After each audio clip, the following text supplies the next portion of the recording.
The Usal Redwood Forest, purchased by RFFI in 2007, is a commercially harvested forest that has been managed by various regimes over the past 100 years. Decades of clear-cutting had not only removed the old-growth redwood and fir trees, but also left open swaths of exposed land where tanoak trees quickly sprouted and outgrew the redwood and fir seedlings around them. Tanoak trees compete for sunlight, water, and nutrients, and have kept the merchantable trees stunted. Today, the forest is overcrowded with small-sized trees, affecting both wildlife and water. Control of tanoaks is mandated by state forestry guidelines when timber harvest plans, or THPs, are permitted. The law states that conifers cannot be taken and hardwoods cannot be left to reoccupy the site. In other words, the past practices cannot be repeated. In contemporary forestry, tanoaks are often treated with herbicides to kill them.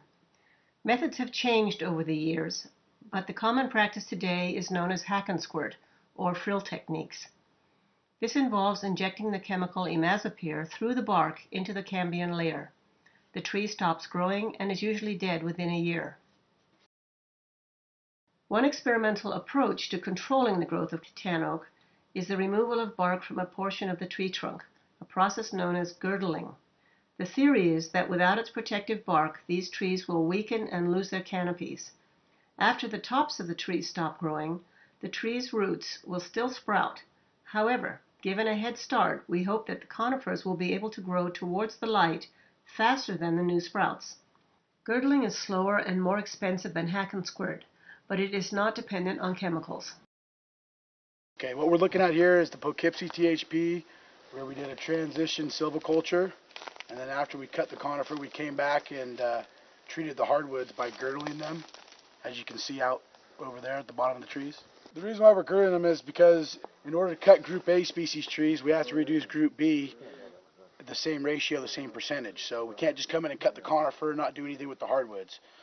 So essentially what we did here is we sent in a crew of guys. They came in with chainsaws. They manually cut into the tree and they stripped all the bark down off all the way. So we girdled it, and the hope is what will happen is the cambium's now opened up. It's more susceptible to disease and bugs, and eventually the tree will die and fall over. And to do a tree like this probably takes anywhere from 5 to 10 minutes, depending on how sharp your chainsaw is and how tired you are from the last tree you just came from. You're just going to be dull quick. And if you look behind me, there's hundreds of them. One reason why you have to go all the way around the tree is because what we have found, if you just do a portion or a piece, the tree will actually grow back. It will actually repair itself and fix itself. It may not actually die. Are you actually severing the cambium, or are you just exposing the cambium? I think got severed there. Yeah, it depends. So it can actually, it may not, that girdling it all the way around and severing the cambium may not necessarily kill it? Yeah, it grows back. Yeah. That's amazing. crazy. Look at that. Yeah, that's a resprout, but the stem still Right. looks like it's alive. Why do you need to expose it like this and go to the trouble of shaving the bark off? Why can't you just sever and walk? You mean sever like fall? Well, no, you do walk all the way around. Why do you We see know a that need doesn't work. to sever the bark? Because we found that other route doesn't work. Just cut it all the way around and move into the next one. It won't necessarily. No, this is it will more. heal itself. It will It needs to have actually. more open. We're hoping that this will work. There are studies that are even higher, 4 feet, Really? to really do it. Or you could just come in and cut it with a chainsaw and walk away. But what's going to happen is already what's starting to happen there, which is going to sprout back. At issue is, will girdling work and allow the conifers less competition to thrive? That is the question RFFI is trying to address.